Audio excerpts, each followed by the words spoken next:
in their veins. Mackie and Judd on Score North and ScoreNorth.com. We keep working and trying to make adjustments with our guys, and we handed the ball to Pagan with again right in the middle of the ball game, sixth inning. We're in the game at that point. There are very few pitchers in baseball actually that have missed as many bats as Pagan. That's generally about as good a sign as you're going to get from a pitcher.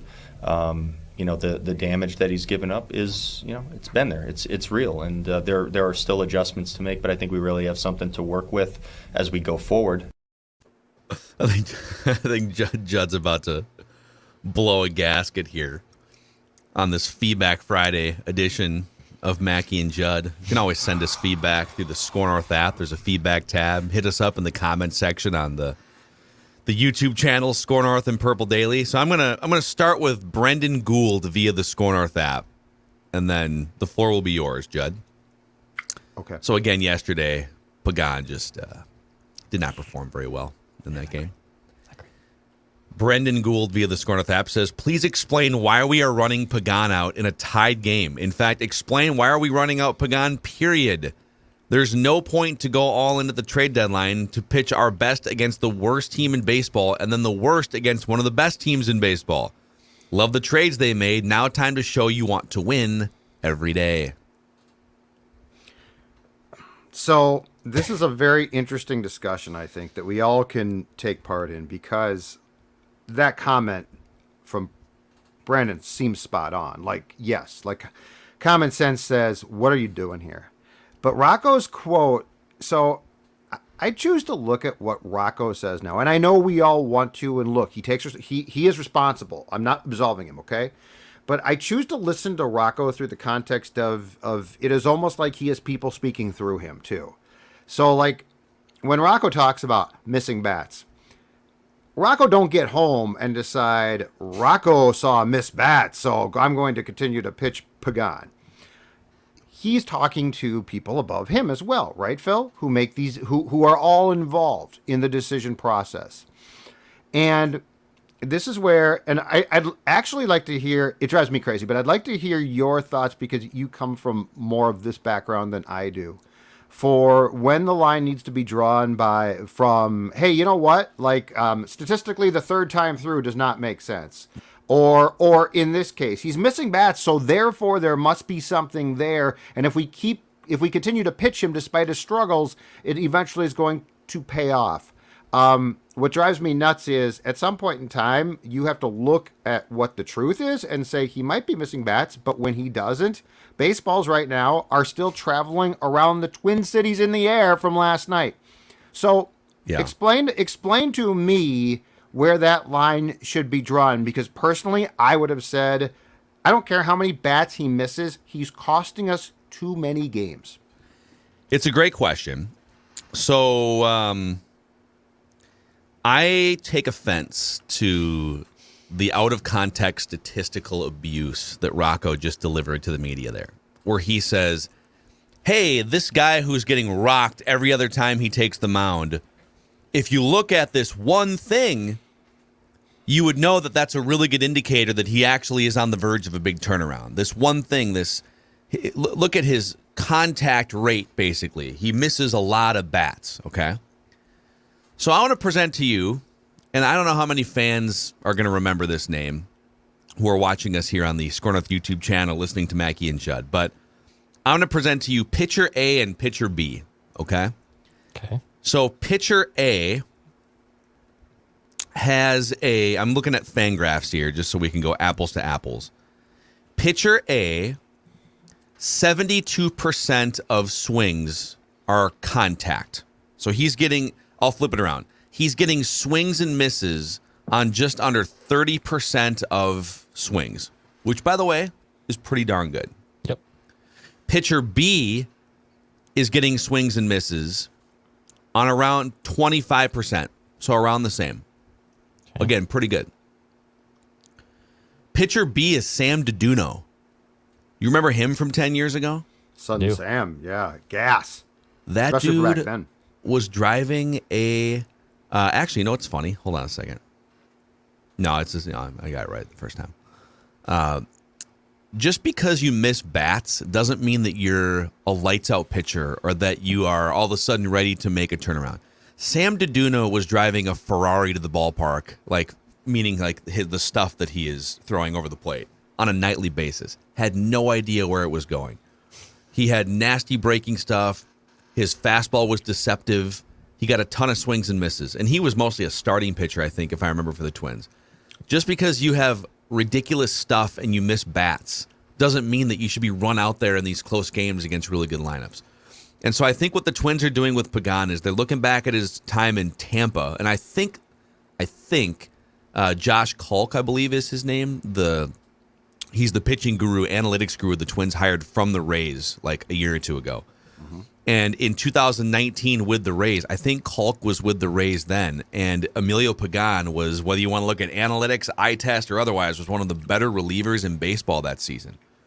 And the difference wasn't the percentage of bats that he was missing that year versus this year as much as it was his inability now to throw the ball over the plate. He had one of the best walk rates in baseball in 2019. He's now walking. He walked 13 batters all year in 2019. He's already up to 17 walks this year and a bunch of bad counts. It's not just the walks. It's falling behind 2-0, 3-1, right? So, I don't want to hear that he misses bats if he doesn't do all the other things. Okay, right. What's his pitch selection? Royce complains about this. He throws a couple of fastballs that the hitters can't catch up to, and then he mixes in an off-speed thing that they do, right? What's your pitch mix? Are you throwing the ball over the plate when you need to? Are you getting ahead of hitters? Missing bats isn't the only thing that matters statistically or otherwise with these pitchers. And to me, this is just another example of the Twins are leaning so hard into analytics. And I am an analytics-obsessed baseball fan and a guy that sort of built the early part of my career off of writing off baseball analytics. They are over-abusing and over-leaning on baseball analytics with a lot of their pitchers. And this is a great example. Here's an analytic that they probably do pay attention to and just ignore.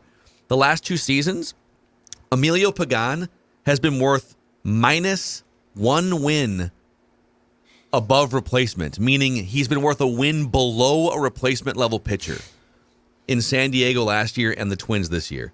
Now, again, he was excellent with Tampa in 2019, but the dude can't, he has no idea where his pitch, he has no command, no ability to stay out in front of hitters, and should not be used in close games like he was yesterday anymore. I don't care if it was the 5th or 6th inning. He shouldn't be pitching in a game that's winnable against that team. Anyways.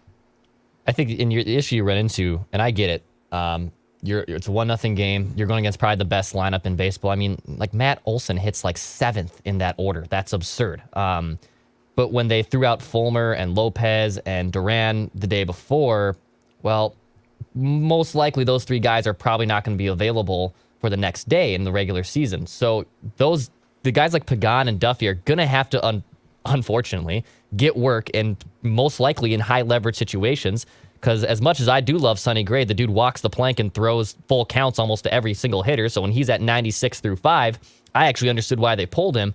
But Pagan and Duffey of the world do eventually have to get in work. But yes, I understand that's frustrating. Every other time he walks out, he's serving up meatballs, which is exactly what he did yesterday. Yeah, I think the other question here too is okay, at what point do you start to ride the better relievers a little bit more aggressively, right? Should Duran, should some of these guys be pitching back-to-backs more often? At what point do you throttle down on their usage here in the second half of the season? Right.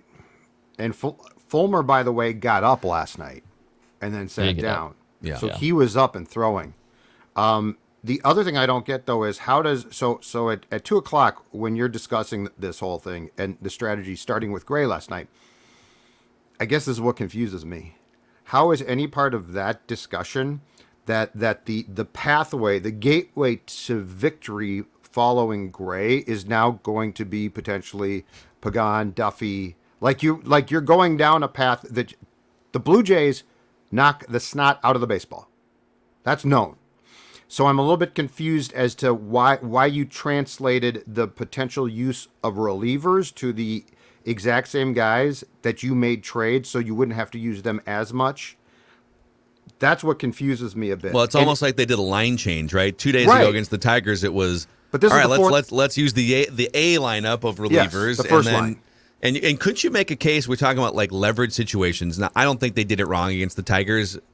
I think they had was it a 3-1 lead when they went to their bullpen? I know where you're going, though. They won 4-1, but it's the worst lineup in baseball. Right. Could you have gotten away with not burning your 3 best relievers with a 2 or 3 run lead in those late innings? Could you have? Now, in their minds, they would say, well, why would we not use our 2 best relievers to lock down a safe situation? And I'm not going to fight that. I don't think it was the wrong decision, but if you only have like 3, maybe 4 reliable relievers, doesn't it make sense to say, hey, the Blue Jays are coming up. Blue Jays have some pretty ridiculous bats in that lineup. Yes. And if we get into a close spot, we're going to want these arms available. Can we beat the Tigers without burning 3 or 4 of our best relievers? Exactly. No? And And they burned them all. Or can you, if you're playing the Tigers, KC now, which has waved the white flag as well, if you're playing them, do you really need to pitch Duran Right. and Lopez on the same day? Like, why not save one of those guys? Like these next, well, now 3 games, but this 4-game set is against a team where you need your best arms. No. Now, Like the Duffeys of the world are going to get hammered. if you had saved Duran, it doesn't really help you in that situation last night because I think we're kind of playing the hindsight 2020 game here, but who could they have brought in that's not Emilio Pagan? Because Emilio Pagan, much Fulmer. like Duffey was a month ago, Fulmer. is not reliable right now, right? Yeah. Could Fulmer have come in Yes. in the 6th? Yes. Okay, he ideally gets through a clean slate. Now, then you score in the bottom of the 6th. Now you're up 2-0 going into the 7th inning. Yep.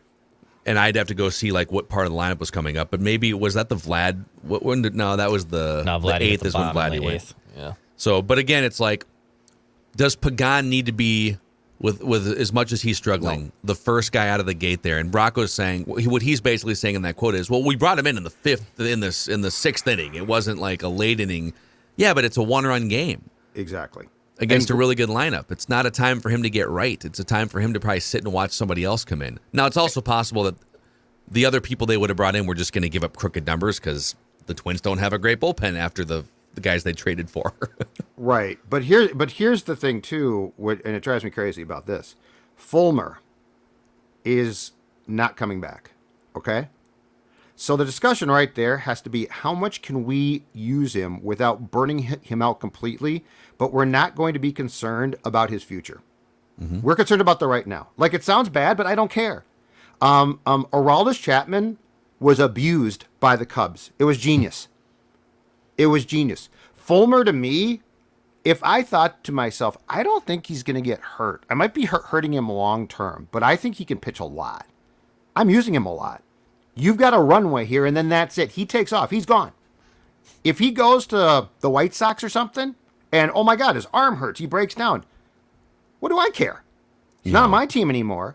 So like I don't feel like they have the new. I think they think that they have nuanced conversations about this stuff, but I don't think they take it far enough a lot of times. And sometimes I think with Pagan, because this kind of started off as a Pagan conversation, you can trick yourself into thinking like, oh, if you look at this metric and this and this and this, and this is where a healthy combination of results versus what they're saying is his process is better than the results. Correct. But at this point, we are 4 months into the season. It's the Right. same thing that happened last season to him. He misses a lot of bats. Yeah, but the results are awful now for a couple seasons. So at what point is the process fooling you? Whatever you're Right. seeing in his process is not translating to results. And they're kind of saying, just give it time. Just give it time. It's going to click. It's going to click, right? Well, how much time are you going to give it? You're a game up in the division. You're lucky that no one else is winning games behind you. Right. Well, and I completely get that phrase. Like, I completely get that if the process is right, the results eventually are going to follow. And if you're a bad team and your process gets corrected, that's great. But my question off that, Phil, is this. At what point in time in a season do you say the reality is this, the results are what matter? I'm a process guy to a point. No, right. And I have no problem. But what I'm saying is I see that. I see what you're saying. I see what they're saying. But at some point in time, it gets to be, okay, the process remains important ultimately, but the results are now easily, for this span of time, the most important thing. We have to have the results. I'm just looking at Fulmer real quick here because I was did he have like a heavy workload early in the week or something and I missed it?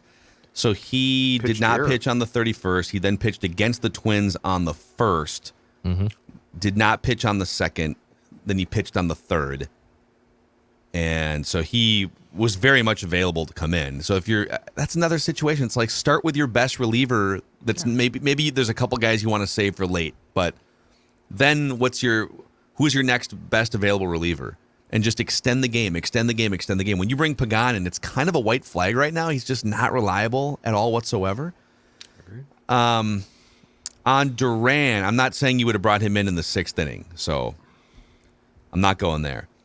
But Duran has only pitched back-to-back outings once since May 14th. So at what point he pitched back-to-back on, it was July 9th and 10th, he pitched back-to-back. And that was at Texas, both outings. And it did not go well, actually. So, again, this might be something they have to be careful with. But don't you have to get him to a point at some point, especially because, guess what? There's a car honking outside my window. It's the Twins take police coming to It's not as nice as the arrest me seaplanes that fly by. So at some point, don't you have to get Duran used to pitching back-to-back because you're going to wind up in a 3-game wild card series back-to-back-to-back, Yes. right? Yes. And I think he's only done it twice all season, maybe Right. 3 times. I think only twice all season. So he was just not available yesterday at any point? Again, I'm not saying you bring him in the 6th, but you just go into that game and he's just not available against that lineup because he doesn't pitch back-to-back days? Oh. I feel like with what they're saying, I feel right now going to Pagan in a tight game against a really good team, the process is flawed too. And what we're going to have to probably overanalyze is when they get into the playoffs. And by the way, Toronto, it's probably going to be Toronto. Like, it's probably a good chance they're going to play this Toronto Blue Jays team if they indeed win the division. Toronto's probably going to be one of those 2nd or 3rd wild card teams coming out. So we're honestly seeing a potential playoff preview at Target Field for these next few days. But if they go into a game 1 and they don't use a Fulmer or a Duran or a Lopez, and then they save them for game 2 because they're worried about game 2, like worry about getting the win. And if they have to go back-to-back games then in game 2, because you could close out the bleeping series, that's what you got to do. And I think that's the process I'm curious to watch play out when they get to the postseason. Chad Carlson via the Score North app says, I have some takes for Feedback Friday. It's hard to be a Twins fan. I was at the game last night, and the same issue occurred as the Yankee series back in June. It's hard to pay your money as a fan just to see the team give up mid-game. The game was very much in hand when Pagan started giving up runs. With 2 runs given up, Fulmer was warming up in the pen. When the 3rd run was given up, they sat him down. And I believe a 1-run game for McGill. When Duffey entered the game, it was late innings. I knew the white flag was being waved. It's frustrating going to games where the starters' innings are predetermined, and when certain relievers enter, you know the coaching staff has punted on the game. Being a lifelong Twins fan for the past 30 years, this is frustrating, especially after such a successful trade deadline. I think we covered. That's a fair. I don't feeling. blame him. Yeah. Stuart Norris via the Score North app says the Twins' schedule in August is brutal. This month is going to show if they are the real deal or not. So let's take a peek at the Twins' schedule here. The rest of the month. Games. Yeah, The White Sox have a really easy schedule. Well, but home and away doesn't matter as much in baseball as it does in some other sports, does it? I mean, it's mostly the fact they're playing the Blue Jays for 4 games. Then they play the Dodgers for 2. The Angels are weird, but they still have Ohtani and some good hitters. So 3 at the Angels. Then you get a homestand against Kansas City and Texas, but at the back end of the month, you play at Houston for 3 games. San Francisco's competitive, but not amazing. I don't think it's that tough of it. I mean, you play the Dodgers and you play the Astros for a total of 5 games, and then these 4 against the Blue Jays. So it's not an easy schedule, but you do get Kansas City, and Texas is competitive, but they're beatable. The Angels are competitive, but beatable. It's a much easier schedule than the White Sox have this month, though. So watch out for them. Fangraphs too has updated their playoff odds, and actually the Twins are down to 47%, and the White Sox are at 53%. So the White Sox schedule does ease it up, and people still believe in it, man. Even Ken Rosenthal, I think, put a little note in his notebook today, basically saying that still look out for the White Sox. Don't sleep on them. I agree. Tony is dozing off in the dugout. That was a great He's shot. a baseball manager, though. He's falling asleep in the dugout. The White Sox, you know what? Prove it. Somebody else prove it. I mean, last night the Twins lose, right? The White Sox and Guardians lose again. Yeah, but what they're saying is the White Sox have an easier schedule. The White Sox have not played their best baseball yet, and the Twins have not run away with the division like they could have. So until the White Sox put together a substantial stretch of competent baseball, I am just disgusted by that. But the Twins haven't put together a substantial stretch of competent baseball for 2 months. Don't get me wrong. Over 2 months. The entire division makes me want to puke. Dan Heasley via the Score North app says, "Hey guys, love your shows. Got hooked on you guys about a year ago. I like Judd's takes, but I have now even more respect for him after he said he loves old school country music. I do as well. Cash Haggard, Randy Travis, George Jones, George Strait, Alan Jackson, just to name a few. You're the man, Judd. How many of those do you like? Give me a yes or a no. Johnny Cash. Love him. Merle Haggard. Very good. Very solid. Randy Travis. I like him, but I'm not huge on him. George Jones. George Jones is old school. Good stuff. George Strait. Same thing. Old school. Good Love good me stuff. some George Strait. Love me some. There's a lot. The old country guard is great stuff. Alan Jackson. I don't know. I know a lot about Alan Jackson's catalog. Oh, I bet you know 15 Alan Jackson songs. Yeah, you probably. Yeah. Okay.